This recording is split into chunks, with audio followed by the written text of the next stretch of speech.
Hello guys, welcome to my channel. நான் உங்கள் ஷஃபி. இன்றைக்கி நம்ம வீடியோவில் எந்த போயமோட சம்மரி பார்க்க போகிறோம் அப்படின்னா, to my first white hair written by Wole சோயிங்கா.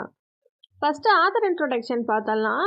Old சோயிங்காவோட full name என்ன அப்படின்னா, அக்கின்வாடி ஒலிவோலு பபாட்டுண்டே சோயிங்கா.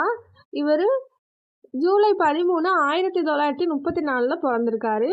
இவர் Nigerian writer, playwright and poet. 1986 லிட்ரேச்சரில் நோபல் ப்ரைஸ் அவார்ட் வின் பண்ணியிருக்காரு. அடுத்து இந்த போயமோட இன்ட்ரோடக்ஷன் பார்த்தலாம். டு மை ஃபர்ஸ்ட் ஒயிட் ஹேர்ன்ற போயத்தில் ஓல் சோயிங்கா எதை ரிஃப்ளெக்ட் பண்ணுறாரு அப்படின்னா, அவரோட ஹெட்டில் இருக்கிற ஃபுல் ஆஃப் பிளாக் ஹேர்ஸில் திடீர்னு சடன் சேஞ்சஸ்னால ஒரு ஒயிட் ஹேர் வருது அப்படிங்கிறத பற்றி சொல்கிறாரு.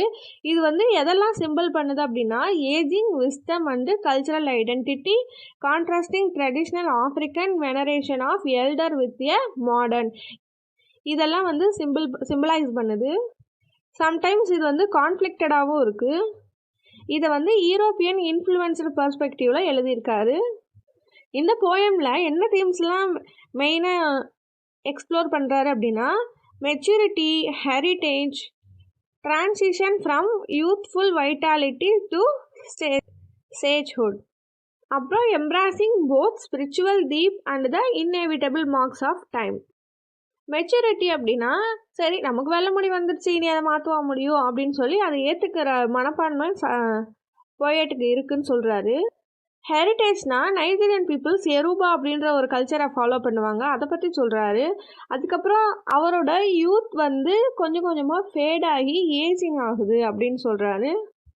இதில் ஒரு ஸ்பிரிச்சுவல் டெப்த்தையும் இன்எவிட்டபிள் மார்க் ஆஃப் டைமையும் சொல்கிறாரு. To my first white hair போயமுடைய லைன்ஸ் இது. இப்போ இந்த போயத்தோட சம்மரி பார்த்தலாம். போயம் லைன் 1லேருந்து 3 வரைக்கும் எதை பற்றி சொல்கிறாரு அப்படின்னா, அவரோட ஹேர் ரொம்ப பிளாக்காக, திக்காக, கேர்லியாக இருக்கும். அந்த பிளாக் ஹேர் பார்க்குறதுக்கு எப்படி இருக்கும் அப்படின்னா, ஒரு சிம்னி யூஸ் பண்ணி அதுலேருந்து வர்ற புகைனால அந்த இடமே எவ்வளோ கருப்பாக இருக்கோ அந்தளவுக்கு இருக்கும். இதை இன்னும் எப்படி சொல்கிறாரு அப்படின்னா, ஹெல்லை பற்றி சொல்கிறாரு. ஹெல்லு ஏற்கனவே பிளாக்காக தான் இருக்கும். ஸோ அந்த ஹெல்லில் இருக்கிற அந்த பிளாக்கை விட அதிகமான கலராக அவரோட ஹேர் பிளாக்காக இருந்துச்சு அப்படின்னு சொல்கிறாரு. அவரோட யங் ஏஜ்லலாம் அவரோட ஹேரில் எந்த சேஞ்சஸுமே இல்லை, ஃபுல்லாகவே பிளாக்காக, திக்காக, கேர்லியாக தான் இருந்துச்சு அப்படின்னு சொல்கிறாரு. அடுத்து போயம் லைன் 4லேருந்து 6 வரைக்கும் என்ன சொல்கிறாரு அப்படின்னா, அவர் யங் ஏஜில் அவ்வளோ சூப்பராக பிளாக்காக இருந்த அவரோட ஹேரில் திடீர்னு ஒரு சடன் சேஞ்சஸ் வருது. அது எப்படி இருக்குது அப்படின்னா, சோளம் இருக்குல்ல, அது திடீர்னு தான் ஒரு மழை பெஞ்சால் முளைச்சி வரும். ஸோ அது மாதிரி அவரோட ஹேரில் திடீர்னு ஏதோ ஒரு மாற்றம் வருது, ஏதோ ஒன்று முளைச்சி வந்திருக்கிற மாதிரி அவருக்கு ஃபீல் ஆகுது. அது எப்படி இருக்குது அப்படின்னா, ஆண்ட்டுக்கு 2 ஆண்டனா மாதிரி அதோட தலையில் இருக்கும். ஸோ அது மாதிரி ரொம்ப மெலிசாக இருக்குது அப்படின்னு சொல்கிறாரு. கிரிக்கெட் அப்படிங்கிறது ஆண்ட்டோட ஒரு பெரிய பூச்சி. இந்த பிக்சரில் இருக்க பார்த்தீங்களா, ஒரு பெரிய பூச்சி. அந்த பூச்சி தான் கிரிக்கெட்ஸ் என்ன பண்ணும் அப்படின்னா, ஆண்ட்டு சேமித்து வச்சுருந்தா அந்த ஃபுட்டெல்லாம் அது சாப்பிட்ரும். ஸோ கிரிக்கெட்ஸை பார்த்தாலே ஆண்ட்ஸ் எல்லாம் பயந்துட்டு ஓடி போய் அதோட ஃபுட்ஸ் எல்லாம் பாதுகாக்கிறதுக்காக அப்படி பயந்து போய் ஒரு மாதிரி இப்படி அதோட ஆண்டனாவெல்லாம் தூக்கிக்கிட்டு அப்படி நிற்கும். ஒரு மாதிரி ஒரு விஷயத்தை பார்த்து பயந்தோம் அப்படின்னா கையெல்லாம் ஒரு மாதிரி நமக்கு வரன்னு ஆகிடும்ல, அந்த மாதிரி அந்த ஆண்ட்டுக்கு கிரிக்கெட்ஸை பார்த்தோன்னே அதோட ஆண்டனாலாம் தூக்கிக்கிட்டு அப்படியே இடத்துலையே நிற்கும் அப்படின்னு சொல்கிறாரு. அந்த மாதிரி பயத்தில் எப்படி நிற்குமோ அதே மாதிரி என் தலையில் ஏதோ ஒரு சடன் சேஞ்சஸ்னால அந்த ஆண்டோட ஆண்டனா மாதிரி என்னோடய ஹேர் 2 டிஃப்ரெண்ட்டாக இருக்குது, அதுவும் மெல்லிஸாக அது மட்டும் தனியாக தெரியுது அப்படின்னு சொல்கிறாரு.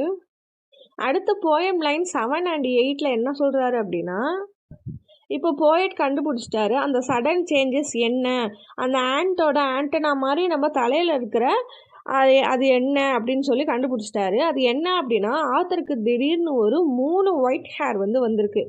அதை பார்த்துட்டு போயட் ரொம்ப ஷாக் ஆகுறாரு. ஃபுல்லாகவே பிளாக்காக இருந்தால் அவரோட ஹெட்டில் இப்போ திடீர்னு 3 ஒயிட் ஹேர் மட்டும் வந்திருக்கு. அது மேலோட்டமாக மட்டும் இல்லை, அடியிலருந்தே ஹேரோட அந்த வேர் பகுதியிலேருந்தே தான் வந்திருக்கு அப்படின்னு சொல்கிறாரு. இதை பார்த்தோன்னே ஏன் போயட் ஷாக் ஆனார் அப்படின்னா, அவருக்கு ஏஜிங் ஆகிடுச்சு, வயசாகிட்டே இருக்குது, அதனால தான் நமக்கு வெள்ளை முடியெலாம் வர ஆரம்பிச்சிருச்சு அப்படின்னு சொல்லி ஆத்தர் நினைக்கிறாரு. அடுத்து போயம் லைன் 8 and 9 என்ன சொல்கிறாரு அப்படின்னா, அவருக்கு வந்து அந்த ஒயிட் ஹேர் எப்படி இருக்குன்னா ஒரு காயில்டு ஒயரி ஒயிட் வைப்ஸ் மாதிரி இருக்குது. இங்கே பக்கத்தில் கொடுத்துருக்கேன்ல, இந்த பிக்சரில் பார்த்தீங்கன்னா தெரியும்.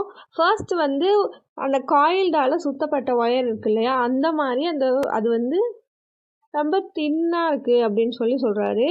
அதுக்கப்புறம் ஒயரி ஒயிட் விஸ்ப் அப்படிங்கிறது வந்து அந்த கால் இருக்குல்ல, இது வந்து என்னோட பேக்ரவுண்ட் வந்து ஒயிட்டாக இருக்கிறதுனால நான் ஒயிட் கலரில் கொடுத்தேன்னா உங்களுக்கு தெரியாது.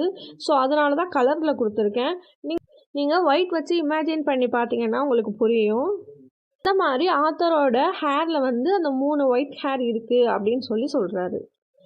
அடுத்து போயம் லைன் 10 to 12 என்ன சொல்கிறாரு அப்படின்னா, இப்போ அவருக்கு வந்து வெள்ளை முடி வந்துடுச்சு, வயசாயிடுச்சு. இதுக்கப்புறம் இன்னும் கொஞ்ச நாள் போனால் அவரோட இந்த 3 வெள்ளை முடி எல்லா இடத்துலையும் ஸ்ப்ரெட் ஆகி அது அவரோட ஹெட்டு ஃபுல்லாகவே வந்துடும். ஸோ நம்ம டோட்டலாகவே வயசான ஏஜுக்கு போயிட்டோம். இனிமேல் நமக்கு இந்த சொசைட்டியில் மரியாதை இருக்குமா என்னன்னு தெரியல. ஸோ வயசாயிடுச்சு அப்படின்னால என்ன, அடுத்த டெத்து தான். ஸோ நான் இப்போ உள்ள இந்த ஒயிட் ஹேர் அக்செப்ட் பண்ணிக்கிட்டால் மட்டும்தான் என்னால் அடுத்தடுத்த கட்டத்துக்கு வர்றத விஷயத்தை வந்து அக்செப்ட் பண்ணிக்க முடியும். ஸோ நான் இப்போயே இதை அக்செப்ட் பண்ணிக்கிறேன். ஓகே, நமக்கு வந்துடுச்சு, இனி ஒன்றும் பண்ண முடியாது. ஆமாம், எல்லாத்துக்குமே பிறந்தவங்க அப்படின்னும் போது இளமை எவ்வளோ நாள் இருக்கோ அதை விட முதுமைங்கிறது கண்டிப்பாக வந்தே தீரும். ஸோ நம்மளுக்கு இது வந்து புதுசு இல்லையே, அக்செப்ட் பண்ணிக்கலாம் அப்படின்னு சொல்லி ஆத்தர் அதை வந்து அந்த ஒயிட் ஹேரை வந்து அக்செப்ட் பண்ணிக்கிறாரு. ஸோ ஓவராலாக இந்த போயட் என்ன சொல்கிறாரு அப்படின்னா, அழகுங்கிறது 6ல் இருக்கும், 60ல் இருக்காது. ஸோ எல்லாமே கண்டிப்பாக எப்படி நம்ம யூத்ஃபுல்லாக என்ஜாய் பண்ணுறோமோ அதே மாதிரி ஏஜிங்கையும் என்ஜாய் பண்ணணும். ஸோ நமக்கு வயசாயிடுச்சு, வெள்ளை முடி வந்துடுச்சு, அவ்வளோதான் அப்படின்ற மாதிரி யோசிக்கிறத விட்டுட்டு எல்லாத்தையுமே லைஃப்பில் அக்செப்ட் பண்ணிக்க பார்க்கணும். சரி, நமக்கு வெள்ளை முடி வந்துடுச்சு, வயசாயிடுச்சு, நமக்கால முடிப்பது அவ்வளோதான். ஸோ எல்லாத்தையுமே டேக் இட் ஈஸியாக எடுத்துக்கணும். அதே மாதிரி ஒயிட் ஹேர் வந்துடுச்சு, அழகு தான் முக்கியம் அப்படின்னு சொல்லி நம்ம கவலைப்படக்கூடாது அப்படின்னு சொல்லி இந்த போயத்தை முடிக்கிறாரு. தேங்க்ஸ் ஃபார் வாட்சிங். Please subscribe my channel.